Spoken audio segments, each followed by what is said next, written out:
If you're experiencing mental health issues and feel comfortable sharing this with your creditors, you may be offered protection by the Equality Act 2010. When it comes to debt, everyone's circumstances are different. There isn't a simple answer as to whether you can get your debt written off due to mental illness. That's because cases vary in severity from person to person. If you can, I'd consider having a conversation with your creditor. Be open and honest about your condition because there are things that they can do to offer you extra support.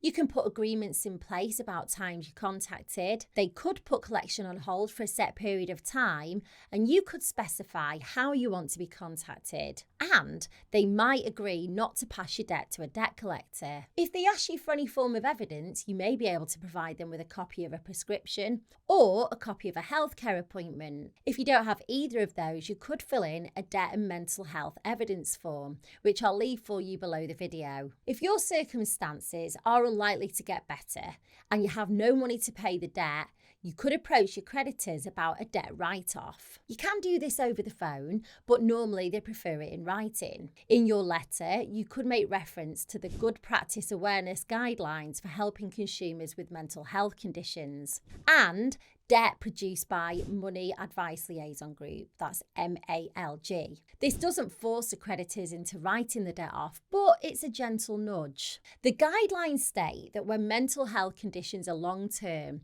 there's little chance of the debt being repaid. Something else I think you'd find really useful is the Breathing Space scheme. It's a free scheme that helps relieve some of the pressure dealing with your creditors. It gives you 60 days of breathing space to get debt advice, set up a debt solution, and during this time frame, no fees or interest will be added to your debts. If you can afford to, you'll still need to pay your instalments. There are eligibility checks. You have to live in England or Wales and owe at least one qualifying debt to a creditor. You can apply online or by phone. I'll leave the online details below for you.